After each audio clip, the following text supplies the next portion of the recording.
I am here at the Krista McAuliffe Technology Conference in Manchester, New Hampshire. We are volunteer filmers that were recruited by the conference organizers. We are filming the sessions and have a chance to interview the presenters. Right now I'm here with Joseph South from Iste. For our viewers, what is Iste? Iste is an international organization that really helps educators use technology effectively in their classrooms, and that focuses on helping students use technology actively. So rather than just watching a screen or listening, you actually get to use digital tools to create and to solve problems. Awesome. And can you tell us a little bit about your talk today and what you do? So today I talked a little about the Iste Standards. So the Iste Standards outline for students, teachers, and education leaders how they can bring about a vision for their whole school of helping kids use technology effectively, like I'm sure your school is using since you and your peers are interviewing me. And my role is the Chief Learning Officer. So I have a really exciting job. I get to help educators learn about educational technology all year round, whether it's through online courses or through events or through a certification program. I'm trying to help what Iste has to offer be something that they can access every day of the year. Thank you. Introduce yourself. Tell us your name, your position, your school or district, and why you came to this session. So my name is Andrea Meyer. I teach at the Hallam Memorial Middle School. I'm the computer applications teacher. I am new to teaching. I was a human resources director and was an old-time certified Microsoft certified instructor back in the early 90s. And so I wanted to learn more about the Iste Standards and the certification. Okay, great. My name is Edith Fogarty. I am the Technology Integration Facilitator at Bradford Elementary School in Vermont. And I am always looking for new ideas and new information to use to teach students. Okay, great. Richard Smith. I'm a computer science teacher in Stoneham, Mass. And I've been following Iste for a long time, 15 years. I think the first iteration of the standards. They've been through a couple of refreshes. So yeah, and they're always on the cutting edge. So, and I'm curious about the ISTU and just whatever else you have to say. Okay, great. My name is Chrissy. I work at Ware Middle School. I'm the technology specialist, so I'm like half technology integrator, work with the teachers, but then I also teach classes too. So in my classes, some of my standards are from Iste. I teach some of the Iste standards. I just want to know more about them and how to incorporate them in what I'm teaching. Okay, today. great. And Daniel. I'm Dan. I'm a STEAM teacher over in Timberland, and the STEAM program is only the second year, really, the middle school, so we're still kind of building it from the ground up. So, looking for more things. Okay, great. So I'm Joseph South. I'm the Chief Learning Officer at Iste. I've been there for about a year and a half almost. Before that, I was at the U.S. Department of Ed in the Office of Ed Tech there. What they asked me to speak about was some of the professional learning opportunities that Iste has. But I think I will do that first, since that's what you technically signed up for. But then I'm happy to get into some of these broader topics of how you bring the standards into your own schools. The first thing that I want to follow up on for my keynote is Iste certification. So as you know, there's a lot of individual certification programs for different vendors, and those are good. They help you understand how to use a tool and use it well. But we really felt like what was missing was a certification in the Iste Standards and in how to choose which tool to use. A certification that put pedagogy first and technology second. And so the Iste certification for educators is designed to be that. It's based on our educator standards. So that's one of your handouts, is the educator standards. We launched this in June. We already have people in all of these roles pursuing it. In fact, we have a pie chart of the position that the person holds at the school, and it's just like a multicolored wheel, which actually we didn't expect. I think it's just been something like this has been missing for so long that everyone who's involved in edtech is sort of latching onto it and wanting to get it.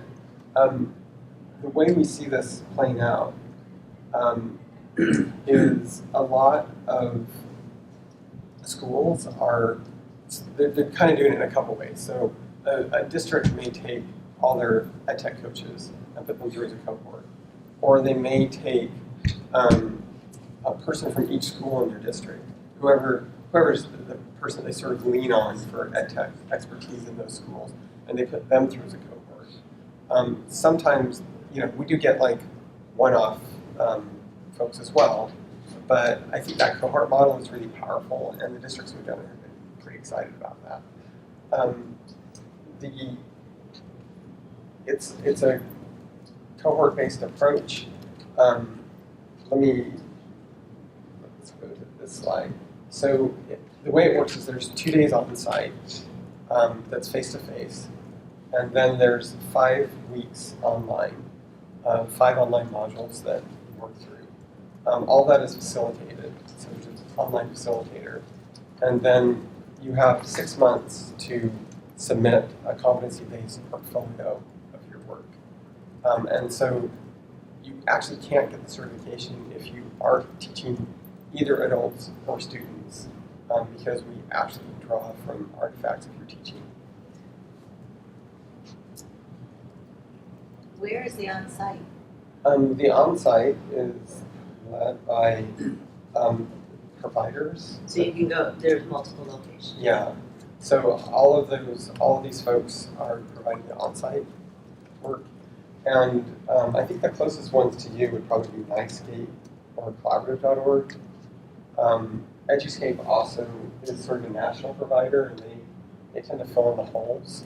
So if you go to the website, which is iste.org/certification, and you can't see a session that you can get to, or it's just crazy far away, then you might reach out. Well, first, reach out to Collaborative or NHCMTC and see if, ask them, say, hey, we think we can get 20 people together in Vermont or 20 people together in New Hampshire. Would you come if we did that? A lot of times the answer to that is yes. But if not, you can reach out to Eduscape and they'll tend to work something out for you. These are the topics for the 2 days together. And the thing I just want to emphasize is we've had people go through it who've been doing educational technology for 20 years, and they come back and say, I learned new things, I'm thinking about the standards differently now, I realize that I've gotten into some habits that I need to get out of. It really does push your thinking. And I think the reason it does is it's focused on pedagogy, not technology. So it's how are you using technology to support good teaching? And that, unfortunately, there just isn't enough of.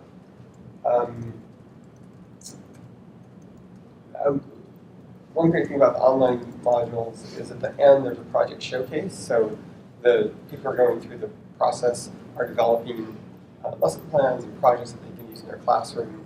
And then there's a showcase where you get to see what everybody else is working on as well. I think that's one of the hidden benefits of this is you sort of enter this cohort of other people who are getting the certification, and it's a really enthusiastic group of people who have a lot of ideas, and you get to participate in that.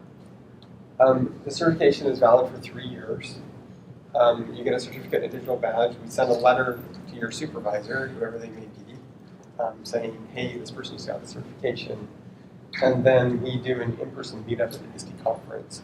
You also join a digital PLN, a virtual PLN of all of the other ISTE certified educators. We have gotten just phenomenal feedback from it so far.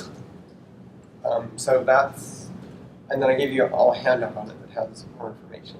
Let me pause there and see if you have questions about ISTE certification.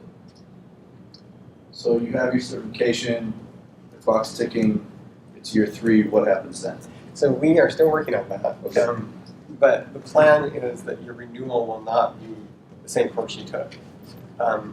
We actually haven't quite got it solidified, but there would probably be a point system whereby doing the things that ed tech folks should do, you get points, whether it's presenting at conferences or engaging in communities or supporting other teachers. We're also talking about doing some more topic-focused short courses, maybe a computational thinking focused course or a maker focused course, and then those would all count towards your certification. Questions? Okay. The second offering that we have, hi, welcome. Come on in, find a seat. I heard it wasn't necessarily easy to find this place, so I'm glad you're here. Is what we call Iste Unit. So we went out and surveyed our members, and we discovered that many of them were unable to find the courses that they were looking for, or the PD that they were looking for, and some of them were cutting edge topics in ed tech. So we wanted to remedy that, and so we launched Iste Unit. Right now we have 11 courses. They are listed in your handout. They are founded on the Iste Standards. They're research-based. We feel like they are both engaging and impactful. And the reason we feel that way is that everyone has an expert instructor associated with them, an online virtual facilitator who's working with you through the course. They're 15 to 30 hours, depending on the course. They're eligible for graduate level credit, which is important in some states for advancement and other kinds of recognition. And we call them self-paced or synchronous. And the way we do this is there's a loose cohort that moves along. So there's a certain amount of sign-up time, and then we launch the course. Those people stay in rough synchronicity with each other, but not tight synchronicity with each other. Synchronoceros, is that any kind of animal? Synchronicity with each other. However, if you are a district and you, again, put 20 to 30 or 40 teachers into a course, then we can make a special cohort just for you. And then you can then move it. If you want to lock them in to a particular pace, you can do that. We'll work with you on that front.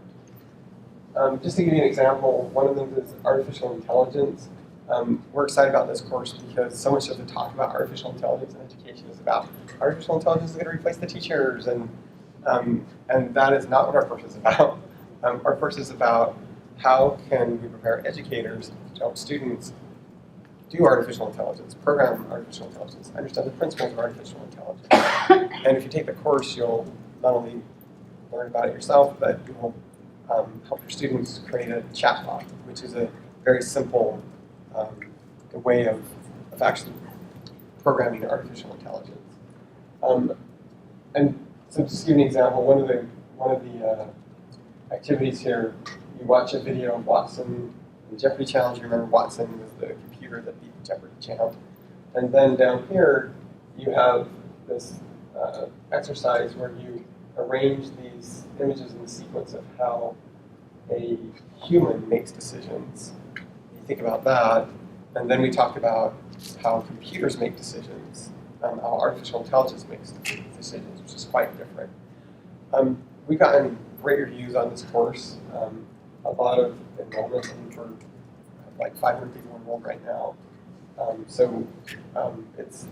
This is sort of the kind of experiences you would have. I'm going to skip the video.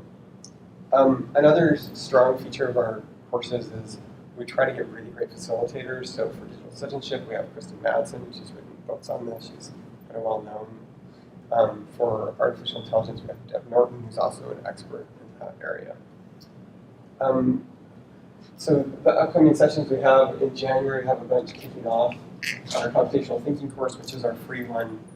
Google is sponsoring that for a couple of years to make it free. It's a year and a half now. So if you just want to get a sense of it and you want to do it for free, then get in the computational thinking one. The other ones are paid, the digital citizenship. We have one on future-ready librarianship, if that's a thing in your school. We've had whole districts put all their librarians through that course because they're just trying to transform how librarians are viewed in their school and how they view themselves. and they put the whole cohort through one on mobile learning, one on personalized learning, and then you can see that in the below. Oh, by the way, I arranged for a 15% discount. If you all write down this discount code, because if you enroll before Monday, December 3rd, we'll give you 50% discount because you came to this session. Pause for another minute, make sure you get that. Iste Unit.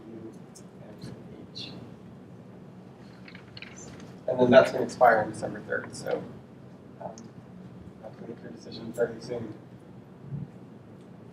I mentioned the district cohorts. We tend to do a 25% discount for those.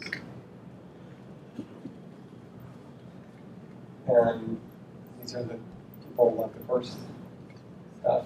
And these are our partner organizations that we've worked on to create some of the courses. I'm trying to move fast because I know that some of you want to talk about the standards a little more than just the offerings. So the third thing I'll just mention is the Iste EdTech Advisor. Hi, welcome. Hi. This is a platform that we developed to help Iste members share information and experiences about the EdTech tools that they're using in their classroom. We found that a lot of us are buying tools with not very much information. In fact, there's been research that shows that the number one source of information about a tech purchase is your friends. If you have really smart friends who happen to be in schools just like yours, maybe that's a good plan. If not, that maybe isn't a good plan. So we're trying to shift the conversation to be more about specific context that you're in and whether that tool works in that context. And so in the tool, you can get more information than you can from other sources about who is using what where. The reviews are not anonymous. They're actually, you can then see who gave the review, so you have a better sense of where that information is coming from and whether it's a school like yours. We are doing a January review drive if you're an Iste member. And if we do 100 reviews, then we get an additional 25% off a book. So we try to incentivize our members to get in there and do the reviews because we know that's what's going to make it valuable. So that's it for the pre-planned stuff. So let me just pause here and see if you have any questions about the stuff I talked about.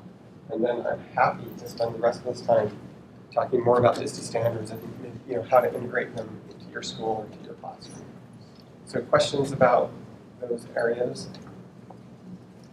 Also, I've been to conferences, maybe as many of you have.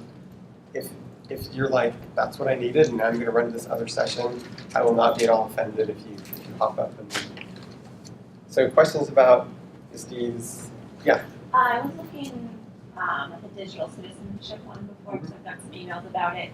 It says like a starting date. Are there like weekly assignments? Like how exactly does the course work? Yeah, so time sensitive. So the only thing that we hold you accountable to is the end date, like the final date. Okay. And so the assignments are in there in a way to sort of pace you along the way. But if you're like 5 days late, nobody cares. Other than that, you'll see that the rest of the cohort is now on the next assignment, right? And you're like, oh, I kind of want to stick with them because they have good ideas to share, right? But we don't enforce a pacing in the course. What's the format? Like online discussions? Yep. So there's online modules, as you would expect, where there's information and there's activities and link outs. In the digital citizenship course, like one of the activities that you do is you look at your own digital citizenship policy and you actually review that policy, and we help you do that against a rubric. You rewrite that policy if necessary, and then you present it to your school, your building leader, or possibly your district, and say, hey, based on what I learned in this course, we might want to update this. So that's we try to make this stuff really, really grounded in practice. And so we try not to do any busy work. And then there are discussion forums, and the facilitator, most of their interaction is in those discussion forums. And they're answering questions and providing resources. Yep. How long do the courses typically go for? They run for about, I'm trying to think, about 6 weeks, I think, is a typical course run. But of course, you can finish that faster if you want. That's about what they're laid out. And do you need to finish by the 6 weeks, or did you Well, we do push have out a an bit? end date for Okay. the courses. So as long as you hit the end date. So I think I think we keep them open for like 2 months. I think we keep them open for 8 weeks. Design them to run in 6 weeks, which gives everybody a grace period at the beginning or the end to finish them up. And what's the typical time commitment during the week, would you say? You know, that's a good question. There's 15-hour courses and there's 30-hour courses. 30-hour courses obviously are longer. For the 15-hour course, I have 2 to 4 hours, I would say, might be a typical time commitment per week. Yeah. And then how do you need to contact a school to get it approved for graduate credit, or?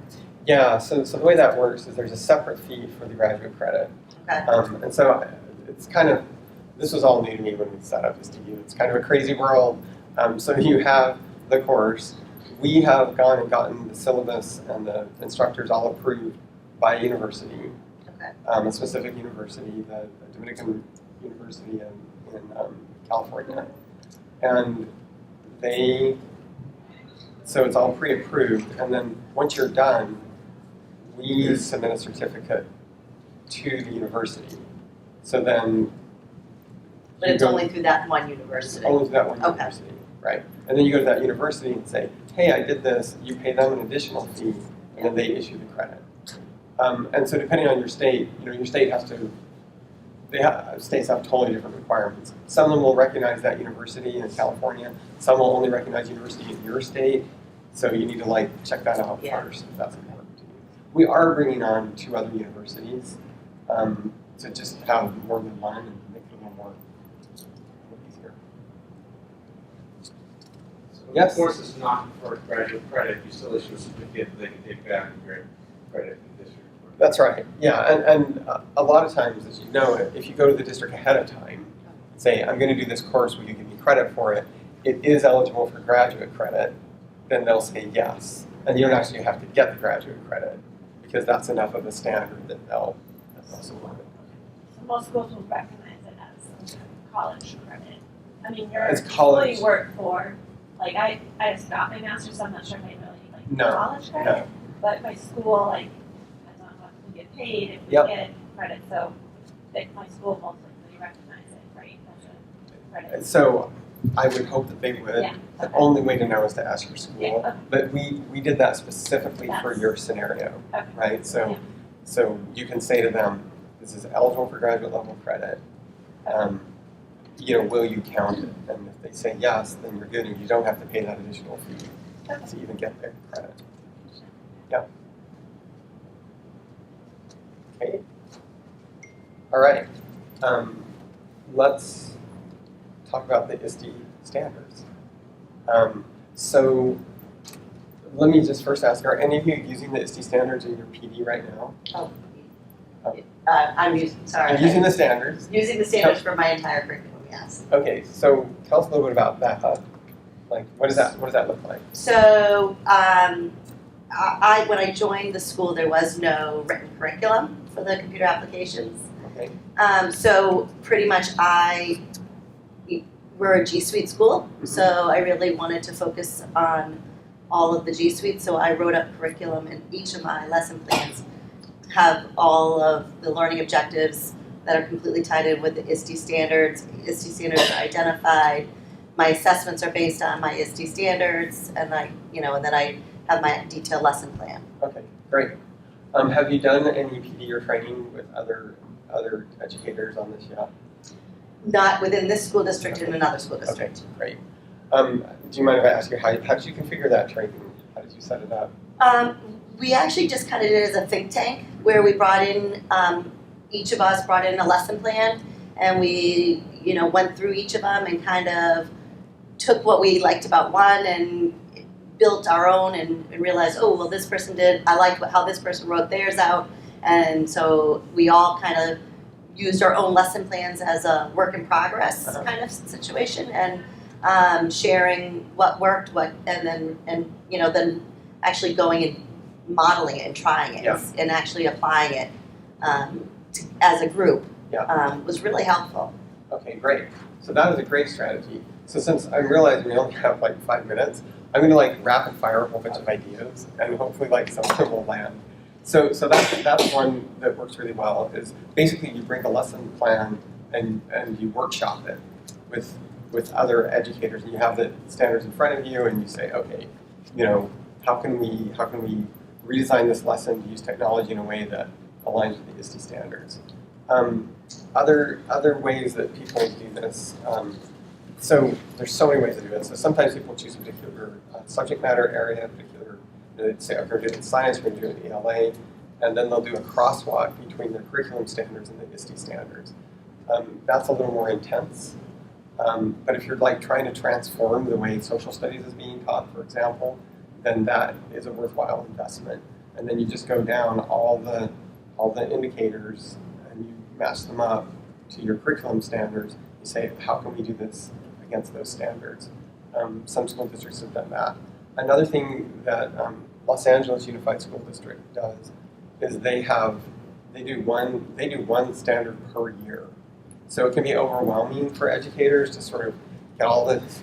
I mean, there's 7 student standards, there's a whole bunch of educator standards, like it's a lot.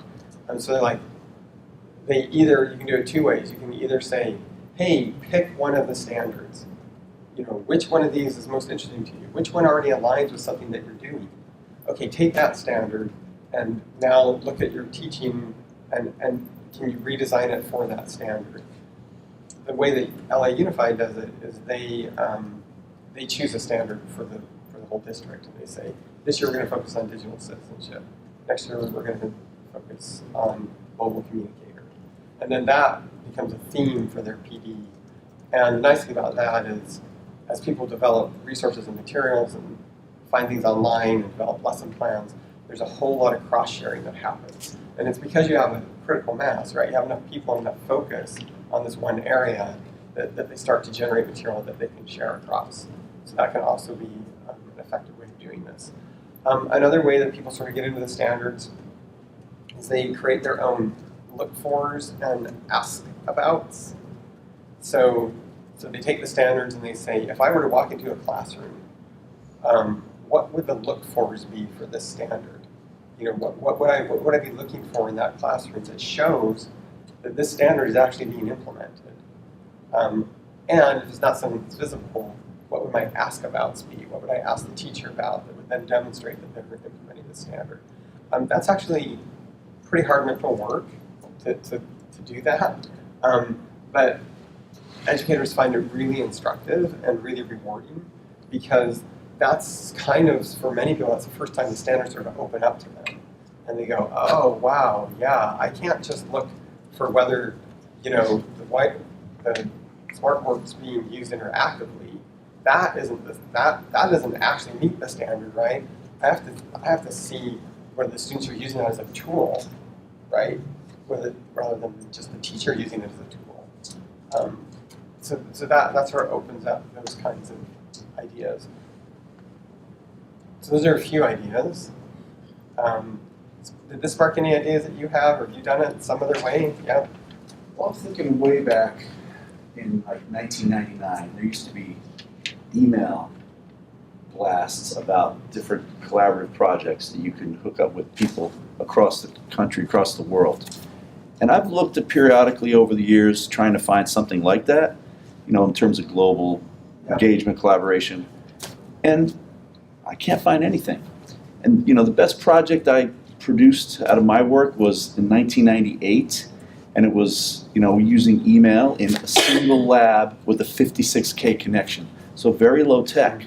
But they were talking, biology students here were talking to students in Germany, and they were dealing with whatever global environmental standards were being developed at. Right. So it was like the coolest thing. Yeah. But how do we connect with these classrooms? Yeah. So and maybe you guys can become the hub for that. So in a lot of ways we are. So if you become an ISTE member, then you can join our PLNs, our professional learning networks. And we have a global collaboration network. And if you join that network, you're going to find all that stuff. Like all that stuff that you haven't been able to find, I promise you it's there, and those people are on it. Cool. In fact, you'll get way more emails in your inbox than you get like. Yeah. Yes? I was gonna say almost about 20 years ago in Lawrence, we had got video conferencing equipment. Tandberg at the time with really expensive equipment, but it was beautiful because I said, well, I'm not going to just let this sit in the closet. So I reached out and found out that CILC.org was running a competition at the time that was taking people who were willing to go on and present about a topic, and then other people who would sign up to be the guests of the presenters. So my class, actually, a bunch of kids from Lawrence, were watching kids from Hawaii who came in early because of the time difference, and watched them present about a topic that they were doing, and it was just so magical. At the end of the presentation, we just got to talk, and I said, yeah, get to learn about each other. Just we'll stay on a little longer and learn about who they are and what. And what's the name of the song? Soldier Boy. They said, we like Soldier Boy, and some line dance that went on with it. And they said, no way, we like that too. And they both just started dancing all of a sudden together on video to each other, and realizing that they were just tears. Like they thought they would never ever have a chance to go to Hawaii from inner city Lawrence. And these people were so different from them. And they found out that, no, these kids have the same passions as they do. And it's just, that was real, to me, it brought to life, wow, it's a powerful communicator. And sometimes I think we make it too complex, right? We're like, oh, I have to do 3D printing and virtual reality, or I'm not doing this right, and that is not the case. In fact, like a really, really simple way to get into the Iste Standards is just to say, okay, I'm going to go to all my classrooms and I'm going to say, where do I see passive use of technology, and where am I seeing active use of technology, right? Like where are the students using digital tools to create things and to solve things and to communicate, and where are they just watching and listening? Right? Just a basic audit like that can totally illuminate areas of opportunity and growth in your school. So I'm officially out of time, so let me just pause. Oh, do we have till 10 after? Oh my goodness, I've been like talking so fast. Another shout out for these are kids from my district here. We run a TV studio. They have a green screen TV studio. Thanks to Sue who helps run that. And they not only broadcast live to the school every Monday, but live to the world. So we share the link out with the whole community and let them watch live in the classroom on Mondays as them doing a news presentation, whether what's going on across the district, and then they record a recorded session that is shared on YouTube and in an archive for everybody to watch it at any time later. So it's a great way to expand your global reach that way as well. So that about the statistics every so often, people all the way across the country, grandparents and stuff that want to see what their children are doing in school. It's just very common. That is awesome, and this is our video team today at the conference. You're looking at them. Are they, what grade is it, middle school? Yes, it's Seventh. So 6th, 7th, and 8th, but these are all 7th grade. How often are the Iste Standards evaluated and updated? Because again, I've been in the technology education field, but not directly teaching, so until this past year. So am I to be prepared that every couple of years that we might have, and I think it's important to stay current, but Yeah, so typically they've been about 5 to 7 years. Okay. But every time we've iterated them, we've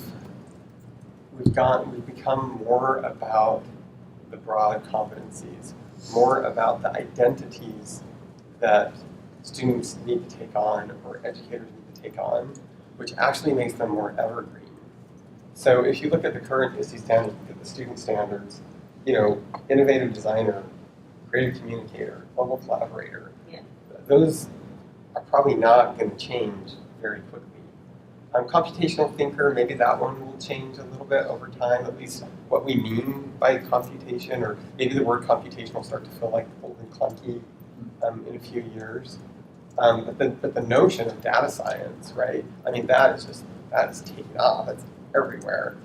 So we plan for them to be quite stable. The other thing, you came back into the teaching profession at a good time, because we've recently refreshed the student standards, the educator standards, and the educator leader standards.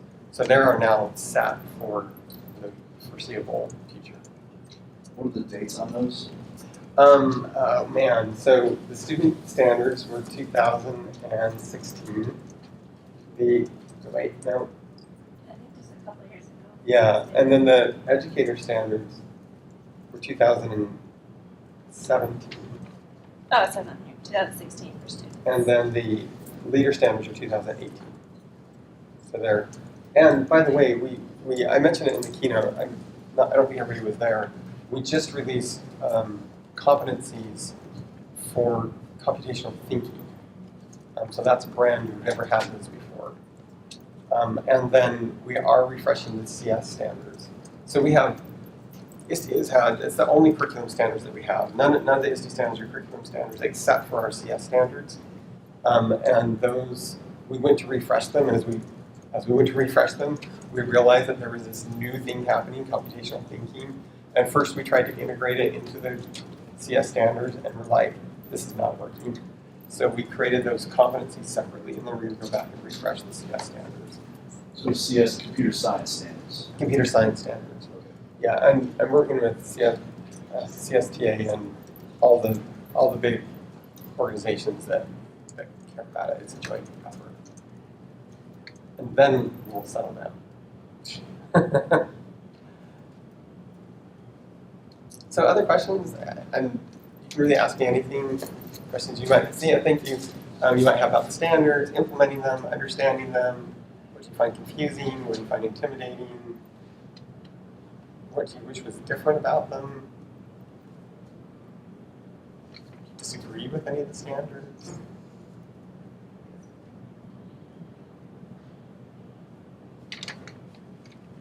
As far as I'm concerned, I think the standards are great. It's just the convincing or educating administrators and higher ups in our districts that there are standards for educators, and that I'm an integrationist. I'm much in her position that it's not all my job to make sure the kids are doing what they're supposed to be doing on computers. That there should be an expectation that teachers realize that there's more for kids to do than watch a video on their one-to-one Chromebook. Yeah. Yeah, and that's not anything that you have power over. It's just the the communication and that expectation at almost at the state level of we've talked. Like I said, I'm in Vermont, and we've talked at the state level as far as our relicensure components, and we've really aligned them with the Iste standards, but also talked about should there be some sort of portfolio expectation for teachers to demonstrate that they're competent. Yeah, so in Utah, they've actually, for their state ed tech endorsement, they have officially started accepting the Iste certification for educators. I think that could be a really important trend. So if you do have influence at the state level, if you say, hey, let's make, it doesn't have to be the only way to get that, but make this one of the ways that could be certified, and that could be an important lever for making that kind of change.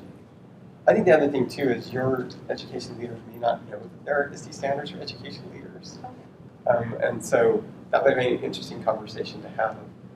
We often talk about them as nesting. So you have the Iste standards for students, which is the focus, what we're trying to do.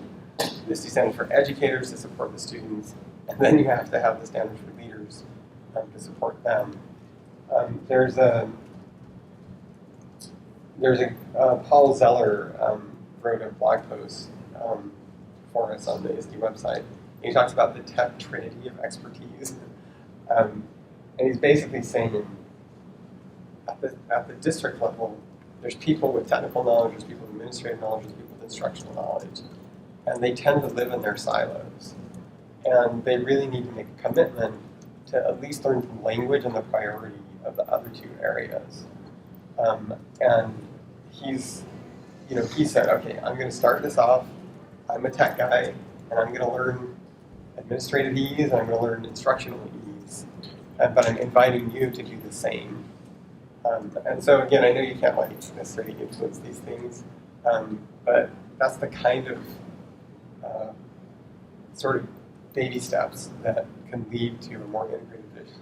Is there any plans by ISTE to give some sort of instructional level of guidance towards administrators as well as what a district should look like that is integrating technology well? That you don't just have a director of technology that has pure tech background that doesn't understand an educator and their needs, but someone who can come in as a director that has that educational background. You don't just have computer teachers, but you have a facilitator or a technology coach that can help the teachers in integrating it.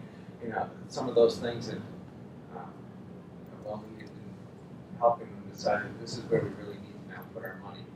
Is that I know it may cost a little more to get a facilitator or get a well-trained director in there, but we need to do that just because that's what the standards are now saying. Yeah, so a couple thoughts on that. So the ISTE certification is sort of our first step into that world of like saying, hey, districts, this is what you should do. We have a program that you can do.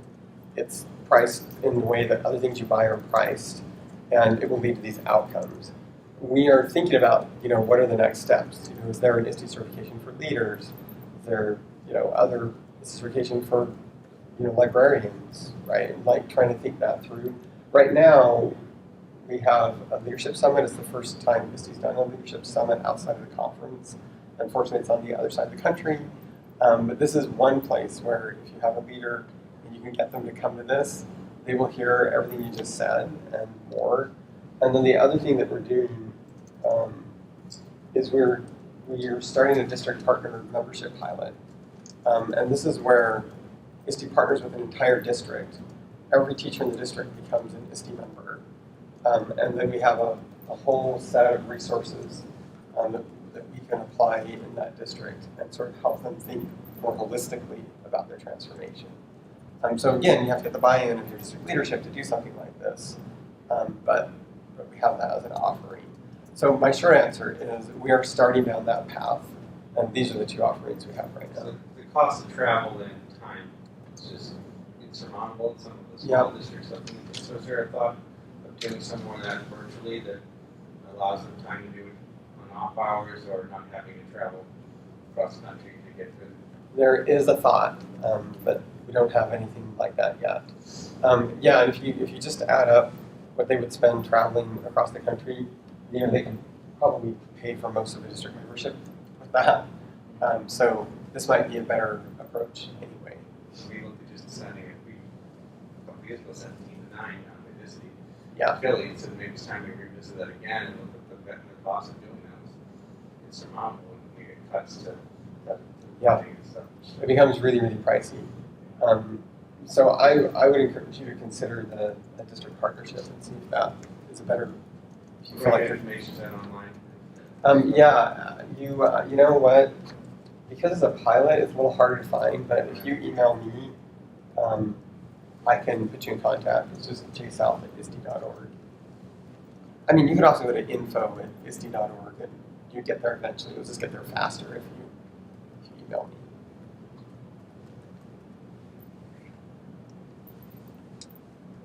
All right, 5 more minutes.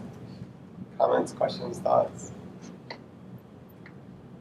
Okay, I'm not, this isn't fair, but since you're all teachers, you're used to not being fair to the students. So can you tell me one thing that you are either going to think about or do differently or tell somebody about as a result of being in this room? Yeah. I sent an email to all of the teachers in my school and asked them, how often do you use technology passively, or how often do you use it actively? I don't think that they think about it in that that language. How often? Like, give them a little gut check of like, am I asking them to do something, or am I asking them to sit there? Yeah, that's great. I love that one. I personally would like to look at really, for the next year, looking at the ISTE certification. I've done my Google certification and masters, but I'd like to.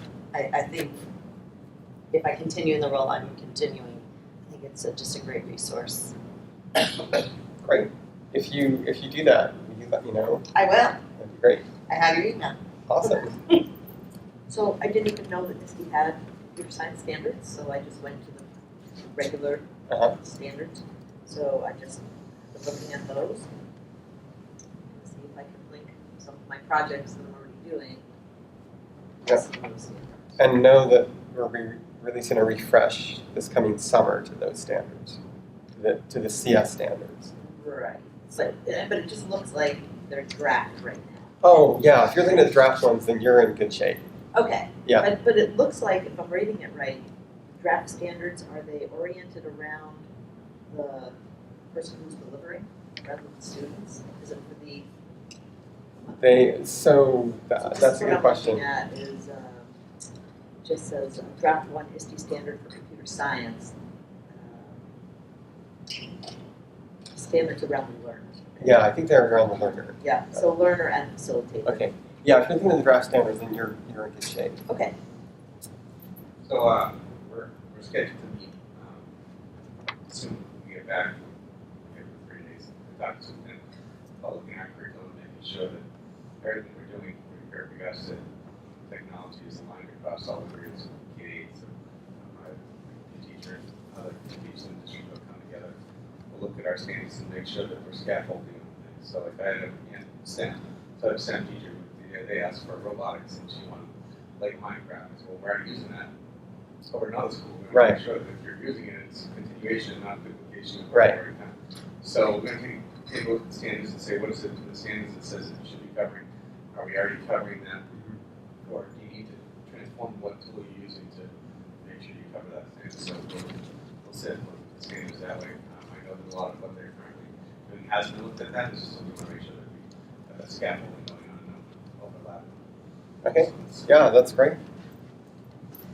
I'm new in this role and at my school, so I mean, you have me thinking like, I don't even know if the teachers at my school are aware of the Iste standards.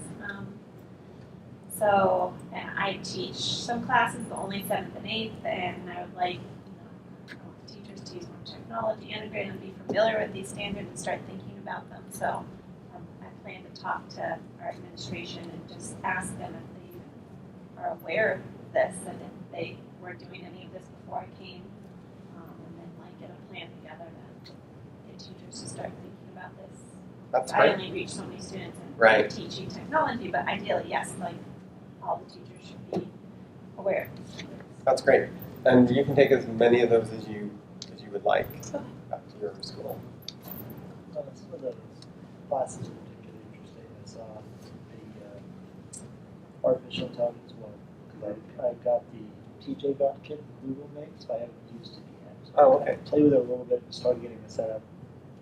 I ran out of time, but Right. that's something that seems really interesting, particularly because I know they also have some other language support. And so being able to find technology integration with like Spanish would be a really fascinating thing. Oh yeah, that'd be very cool. All right, great. So I came in a few minutes late. I'm really interested in the professional development that's available that I can bring back and make certain that all of my teachers are able to access that and know that it's out there. So That's I'm great. going to take a moment of your time at the end. Oh yeah, absolutely. All right. All right, I won't put any, unless you guys want to say something, I won't make people back. No, you're good? Okay. All right, thanks everybody. Thanks for coming. Thank you. Enjoy the rest of the conference.